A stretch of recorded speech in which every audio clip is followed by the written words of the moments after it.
Exodus 10. During this trip that Moses is on the mountain, the people go to Aaron and ask about an idol they can worship. Aaron told them to gather all the gold they had plundered from the Egyptians and bring them to him. The book says he poured the molten metal into a cast of a calf. Squirrel. This casting of a calf idea came from the mixed multitudes of Egyptians. If you remember correctly, the Hebrews, as they were called by the Egyptians, had mixed marriages of Egyptian men and women, marrying their men and women and having families. This is why God spoke later of not intermarrying. God was speaking of marriages between religions, not races. Mankind is all one kind, and race is the human race. Enough said. These Egyptians, from these marriages, knew of the worship of Apis the bull, a symbol of strength, power, virility, and they wanted something to represent God, and this is the closest version they had. Remember, Osiris was the deified Nimrod who was Noah's grandson. Nimrod was his real name. This is steeped in pagan territory. Peer pressure started this because the mixed multitude pushed the golden calf idea.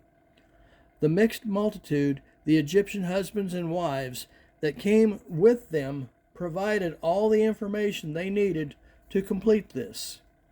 Psalms 106:19 and Acts 7 and others speak of this. When Aaron saw the calf, he made an altar in which to pray to it.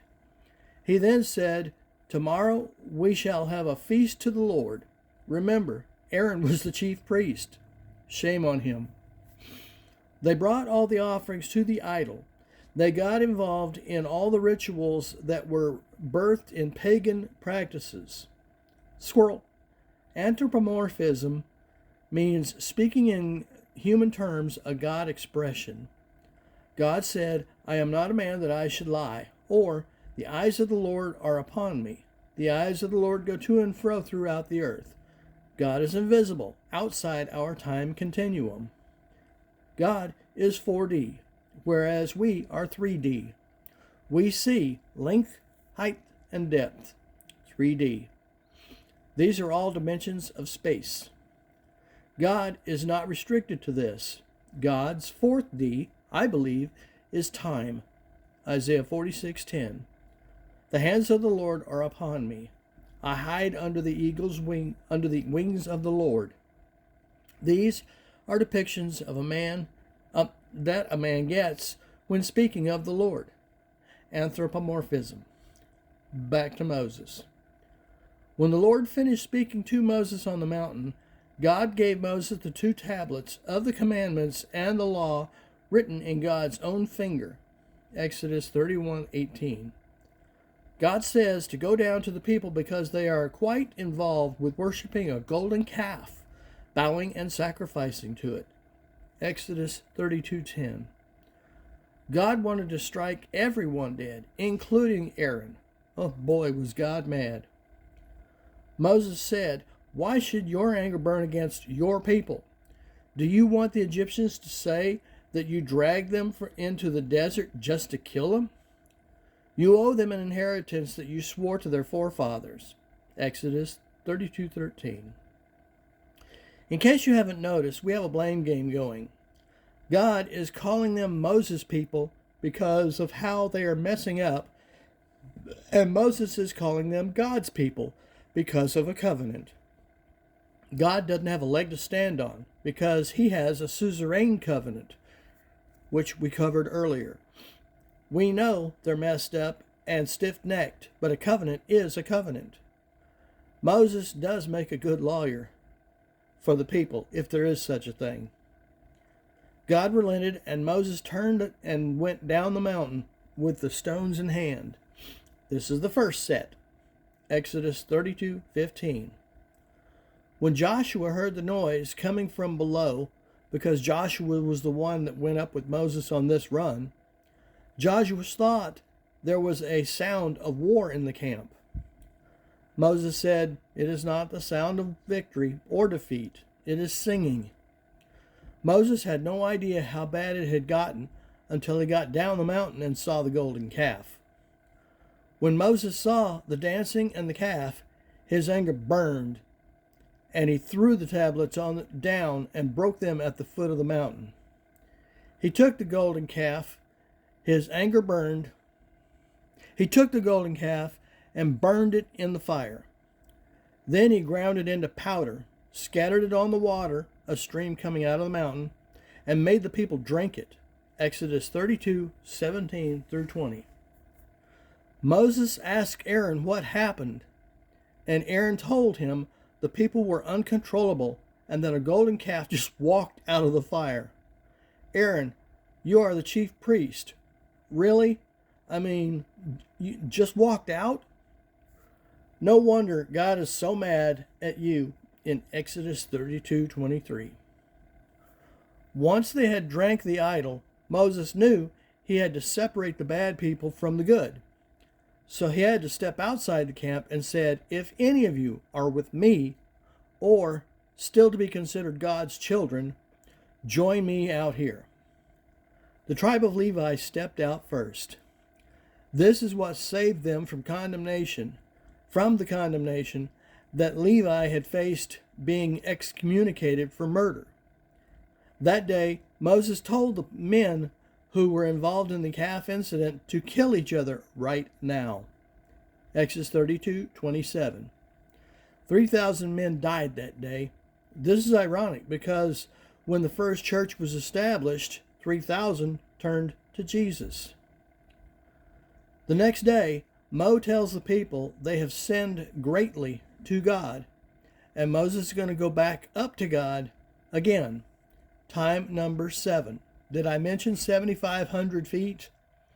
Exodus 32:31-35. Verse 32 needs to be brought to your attention as it speaks of the book of life. Here are some things to realize. God has known you since the foundation of the earth. But since God has given you freedom of choice, God wrote the book of life, and again, from the foundation of the earth, your name is in it. Because he has known you since then, but that God can write your name out of the book of life, and you can write yourself out by denying God or the Holy Spirit. Excuse me. Holy Spirit. Some people say this is a book that God continually writes in because he writes names in as they are born and die, and writes them out when they die. He writes their names out because they are no longer around. Sort of like a census. But I say this doesn't hold water because Moses calls it a book that has been written already. You know, a finished product, whereas the other book isn't. God decides to punish the people at a later date with plagues. Exodus 32:35. God now changes the subject and tells Moses to lead his people out of Canaan. God will send out an angel to drive out the people that were in the land. Exodus 33:02. God is so upset that God is rather blatant. Take the people with you to the land, and I will not be there, because if I go, I am still likely to destroy them. Tell the people to take off their ornaments, because my anger is big. Exodus 33:05. The people took off their ornaments at Mount Horeb and mourned greatly. Due to how upset God was with the people, Moses moved the tent of meeting to the outside of the camp. Exodus 33:07. When the cloud of God descended onto that tent, the Lord would speak to Moses face to face. Exodus 33:11. Moses reminds God that these people are God's chosen. 33:13. God finally calms down and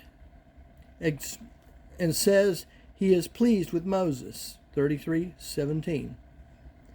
God reminds Moses that no one can see the face of God and expect to live. 33:20. God then makes arrangements so that Moses can get as close as he can without dying.